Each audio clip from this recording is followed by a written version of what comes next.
Welcome to the Kumar Dev education. कानों में कंगना, राजा राधिकारमन प्रसाद सिंह। किरण, तुम्हारे कानों में क्या है? उसने कानों से चंचल लट को हटाकर कहा, कंगना। अरे, कानों में कंगना? सचमुच 2 कंगन कानों को घेर कर बैठे थे। हाँ, तब कहाँ पहनूं? किरण अभी भोरी थी। दुनिया में जिसे भोरी कहते हैं, वैसी भोरी नहीं। उसे वन के फूलों का भोलापन समझो, नवीन चमन के फूलों की भंगी नहीं। विविध खाद्य रस से जिनकी जीविका है, निरंतर काट छांट से जिनका सौंदर्य है, जो 2 घड़ी चंचल चिकने बाल की भूषा है, 2 घड़ी तुम्हारे फूलदान की शोभा। वन के फूल ऐसे नहीं, प्रकृति के हाथों से लगे हैं, मेघों की धारा से बड़े हैं। चटुल दृष्टि इन्हें पाती नहीं, जगदवायु इन्हें छूती नहीं। यह सरल सुंदर सौरभ में जीवन है। जब जीवित रहे तब चारों तरफ अपने प्राणधन से हरे भरे रहे, जब समय आया तब अपनी माँ की गोद में झड़ पड़े। आकाश स्वच्छ था, नील उदार सुंदर।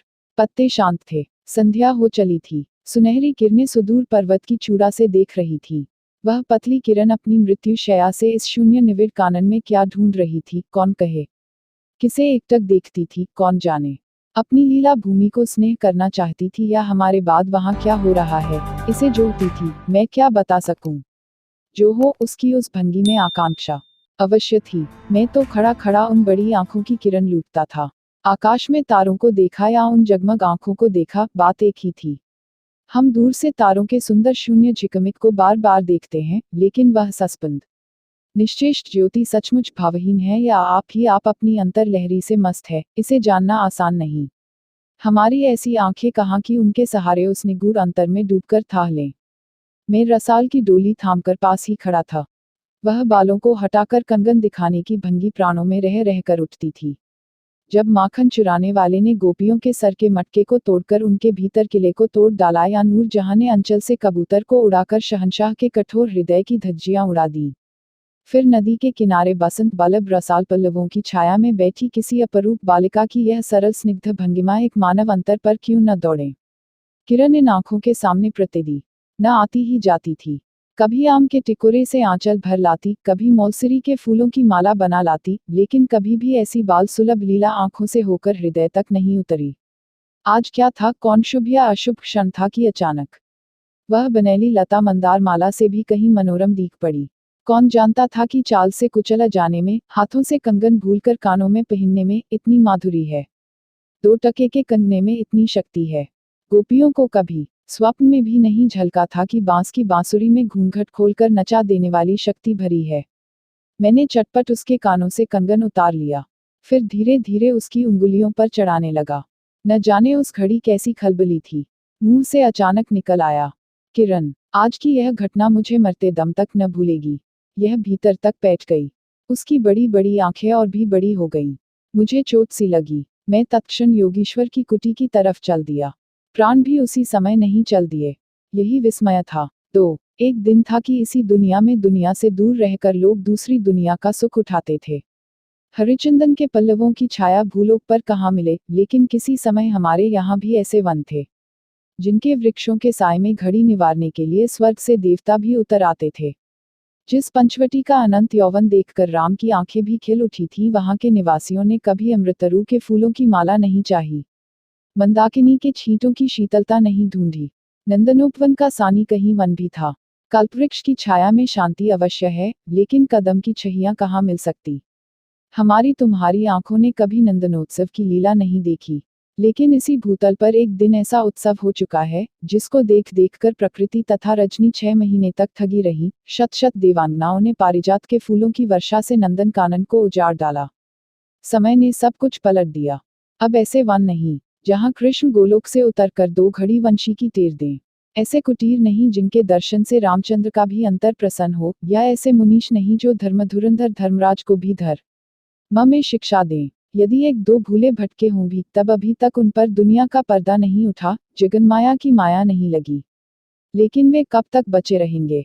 लोक अपने यहाँ अलौकिक बातें कब तक होने देगा? भवसागर की जल तरंगों पर स्थिर होना कब संभव है? ऋषिकेश के पास एक सुंदर वन है, सुंदर नहीं अपरूप सुंदर है। वह प्रमोदवन के विलास निकुंजों जैसा सुंदर नहीं, वरंच चित्रकूट या पंचवटी की महिमा से मंडित है। वहां चिकनी चांदनी में बैठकर कनक घुंघरू की इच्छा नहीं होती, वरंच प्राणों में एक ऐसी आवेश धारा उठती है जो कभी अनंत साधना के कूल पर पहुंचाती है, कभी जीव जगत के एक एक तत्व से दौड़ मिलती है। गंगा की अनंत गरिमा, वन की निविड़ योग निद्रा वहीं देख पड़ेगी। कौन कहे वहां जाकर यह चंचल चित्त क्या चाहता है, गंभीर अलौकिक आनंद या शांत सुंदर मरण। इसी वन में एक कुटी बनाकर योगीश्वर रहते थे। योगीश्वर योगीश्वर ही थे, यद्यपि वह भूतल ही पर रहते थे।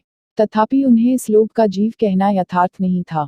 उनकी चित्तवृत्ति सरस्वती के श्रीचरणों में थी या ब्रह्मलोक की अनंत शांति में लिपटी थी। और वह बालिका स्वर्ग से एक रश्मि उतरकर उस घने जंगल में उजेला करती फिरती थी। वह लौकिक मायाबद्ध जीवन नहीं था। इसे बंधन रहित बाधाहीन नाचती किरणों की लेखा कहिए, मानो निर्मुक्त चंचल मलय वायु फूल फूल पर डाली डाली पर डोलती फिरती हो या को मूर्तिमान अमर संगीत बेरोकटोक हवा पर या जल की तरंग भंग पर नाच रहा हो। मैं ही वहां इस लोक का प्रतिनिधि था। मैं ही उन्हें उनकी अलौकिक स्थिति से इस जटिल मर्त्य राज्य में खींच लाता था। कुछ साल से मैं योग श्वर के यहाँ आता जाता था। पिता की आज्ञा थी कि उनके यहाँ जाकर अपने धर्म के सब ग्रंथ पढ़ डालो। योगीश्वर और बाबा लड़कपन के साथी थे, इसीलिए उनकी मुझ पर इतनी दया थी। किरण उनकी लड़की थी। उस कुटीर में एक वह ही दीपक थी। जिस दिन की घटना मैं लिख आया हूँ, उसी दिन सवेरे मेरे अध्ययन की पूर्णाहुति थी और बाबा के कहने पर एक जोड़ा पीताम्बर 5 स्वर्ण मुद्राएं तथा किरण के लिए 2 कनक कंगन आचार्य के निकट ले गया था। योगीश्वर ने सब लौटा दिए, केवल कंगन को किरण उठा ले गई। वह क्या समझकर चुप रह गए। समय का अद्भुत चक्र है। जिस दिन मैंने धर्मग्रंथ से मुंह मोड़ा, उसी दिन कामदेव ने वहां जाकर उनकी किताब का पहला सफ़ा उल्टा। दूसरे दिन मैं योगीश्वर से मिलने गया। वह किरण को पास बिठाकर न जाने क्या पढ़ा रहे थे। उनकी आंखें गंभीर थीं। मुझको देखते ही वह उठ पड़े और मेरे कंधों पर हाथ रखकर गदगद स्वर से बोले, नरेंद्र, अब मैं चला, किरण तुम्हारे हवाले है। यह कहकर किसी की सुकोमल उंगलियां मेरे हाथों में रख दी। लोचनों के कोने पर 2 बूंदें निकलकर झांक पड़ी। मैं सहम उठा। क्या उन पर सब बातें विदित थीं? क्या उनकी तीव्र दृष्टि मेरी अंतर्लहरी तक डूब चुकी थी? वह ठहरे नहीं, चल दिए। मैं कांपता रह गया, किरण देखती रह गई। सन्नाटा छा गया। वन वायु भी चुप हो चली। हम दोनों भी चुप चल पड़े। किरण मेरे कंधे पर थी। हठात अंतर से कोई अकड़ कर कह उठा, हाय नरेंद्र, यह क्या? तुम इस वनफूल को किस चमन में ले चले? इस बंधन विहीन स्वर्गीय जीवन को किस लोकजाल में बांधने चले? 3 कंकड़ी जल में जाकर कोई स्थायी विवाह नहीं फोड़ सकती। क्षण भर जल का समतल भले ही उलट पुलट हो, लेकिन इधर उधर से जलतरंग दौड़कर उस छिद्र का नाम निशान भी नहीं रहने देती। जगत की भी यही चाल है। यदि स्वर्ग से देवेंद्र भी आकर इस लोक चलाचल में खड़े हों, फिर संसार देखते ही देखत उन्हें अपना बना लेगा। इस काली कोठरी में आकर इसकी कालिमा से बचे रहें, ऐसी शक्ति अब आकाश कुसुम ही समझो। 2 दिन में राम हाय जानकी कहकर वन वन डोलते फिरे। 2 क्षण में यही विश्वामित्र को भी स्वर्ग से घसीट लाया। किरण की भी यही अवस्था हुई।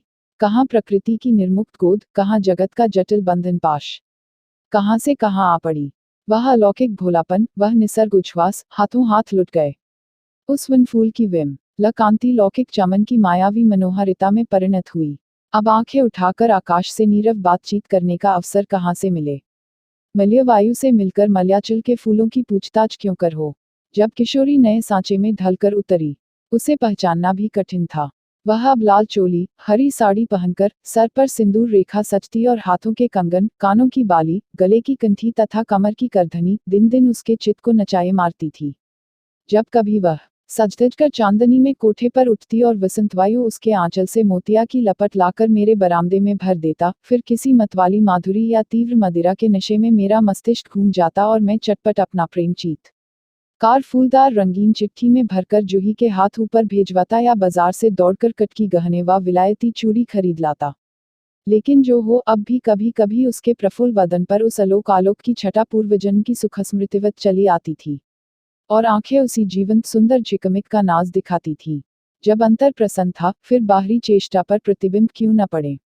यूं ही 2 साल मुरादाबाद में कट गए। एक दिन मोहन के यहाँ न च देखने गया। वहीं किन्नरी से आंखें मिली क्या, लीन हो गईं। नवीन यौवन, कोकिल कंठा, चतुर चंचल चेष्टा तथा मायावी चमक, अब चित्त को चलाने के लिए और क्या चाहिए। किन्नरी सचमुच किन्नरी ही थी, नाचने वाली नहीं, नचाने वाली थी। पहली बार देखकर उसे इस लोक की सुंदरी समझना दुस्तर था। एक लपट जो लगती किसी नशा सी चढ़ जाती। यारों ने मुझे और भी चढ़ा दिया। आंखें मिलती मिलती मिल गईं, हृदय को भी साथ साथ घसीट ले गईं।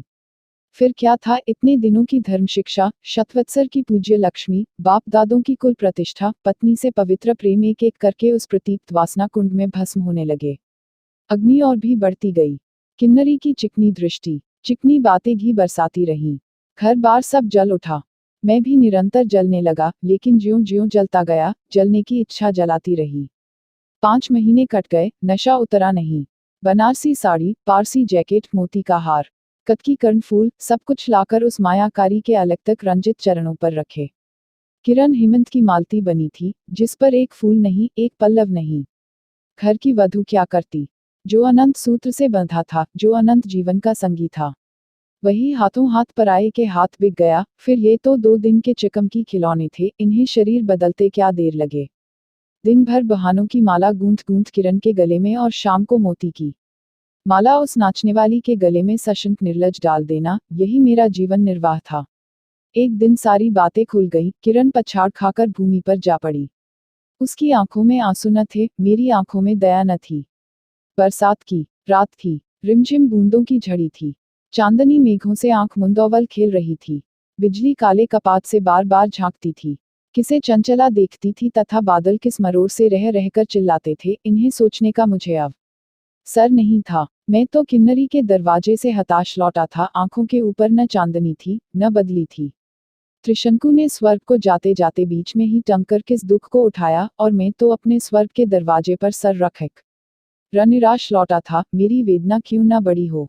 हाय, मेरी अंगुलियों में एक अंगूठी भी रहती तो उसे नजर कर उसके चरणों पर लौटता। घर पर आते ही जूही को पुकार उठा, जूही, किरण के पास कुछ भी बचा हो तब फौरन जाकर मांग लाओ। ऊपर से कोई आवाज नहीं आई, केवल सर के ऊपर से एक काला बादल कालांत चीत्कार के चिल्ला उठा। मेरा मस्तिष्क घूम गया। मैं तत्क्षण कोठे पर दौड़ा। सब संदूक झांके, जो कुछ मिला सब तोड़ डाला, लेकिन मिला कुछ भी नहीं। अलमारी में केवल मकड़े का जाल था। श्रृंगार बक्स में एक छिपकली बैठी थी। उसी दम किरण पर झपटा। पास जाते ही सहम गया। वह एक तकिए के सहारे सहाय निस्पंद लेटी थी। केवल चांद ने खिड़की से ह कर उसे गोद में ले रखा था और वायु उस शरीर पर जल से भिगोया पंखा झल रही थी। मुख पर एक अपरूप छटा थी। कौन कहे कहीं जीवन की शेष रश्मि क्षण भर वहीं अटकी हो। आंखों में एक जीवन ज्योति थी। शायद प्राण शरीर से निकलकर किसी आश्रय से वहां बैठ रहा था। मैं फिर पुकार उठा, किरण, किरण, तुम्हारे पास कोई गहना भी रहा है?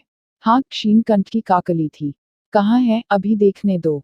उसने धीरे से घूंघट सरका कर कहा, वही कानों का कंगना। सर तकिए से ढल पड़ा, आंखें भी झिप गईं। वह जीवंत रेखा कहाँ चली गई? क्या इतने ही के लिए अब तक ठहरी थी? आंखें मुख पर जा पड़ी, वही कंगन थे, वैसे ही कानों को घेर कर बैठे थे। मेरी स्मृत तड़ित वेग से नाच उठी। दुष्यंत ने अंगूठी पहचान ली। भूली शकुंतला उस पल याद आ गई, लेकिन दुष्यंत सौभाग्यशाली थे, चक्रवर्ती राजा थे, अपनी प्राणप्रिया को आकाश पाताल छानकर ढूंढ निकाला। मेरी किरण तो इस भूतल पर न थी कि किसी तरह प्राण देकर भी पता पाता। परलोक से ढूंढ निकालूं ऐसी शक्ति इस दीनहीन मानव में कहाँ?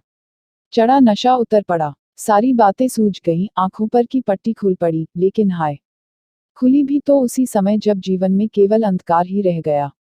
Like, share and subscribe. Thanks for watching.